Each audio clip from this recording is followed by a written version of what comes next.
So if you've ever had the intention to set up a fitness routine or to work out, to get in shape, I think this video could be helpful. I for years had recognized how beneficial fitness was for me, for the endorphins, for my mood, and I've really prioritized it. But obviously life happens, right? You've got to work late, you've got to be to work early. The kids have practice. There's a ball game on. It's my night to cook dinner. I have a deadline, right?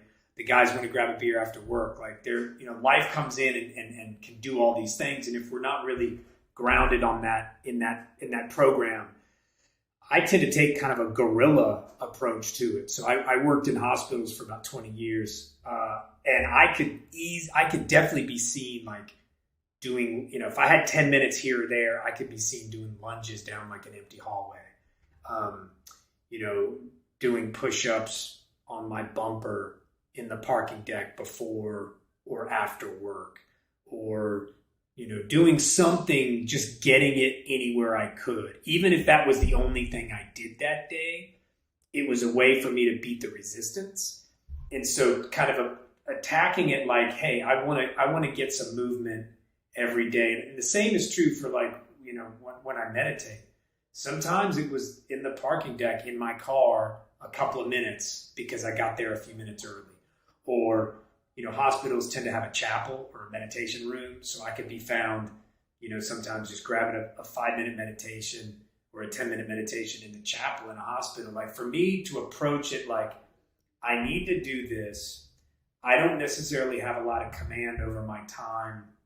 I think as fathers, householders, husbands, we tend to not necessarily have 100% control over our time and our schedule because it's work, because it's family, because it's responsibility.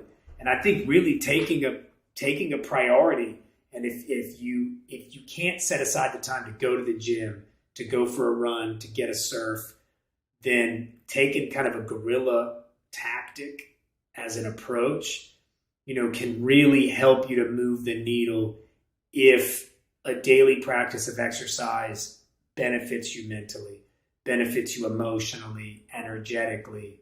Sometimes you just got to get it where you can. I tend to just, like when your kids are of that age where they'll have fun in a playground and they're old enough to where they don't need you. Oh, playground is great. All the fitness you can do on a play structure or around that spot, taking this guerrilla tactic approach to it can help you to beat that resistance and to help you get that movement. Whether maybe you work in a restaurant, picking stuff up and moving it off the truck when it gets delivered, treat it like an exercise, treat it like a workout, moving cases of number 10 cans. Anything you do, you can tweak it and make it kind of a movement practice. If you don't have that much command, and if you're just starting out, sometimes cooking dinner, I'll just do push-ups against the counter, right? My feet are on the ground, so it's not a heavy, just go slow. Take it slow. You're waiting for the water to boil, the oven to heat up. You can crank some out, and then you're done. Like you've done it. You've beat that resistance that day. So attacking it that way is a great way to just get it done, get the movement in.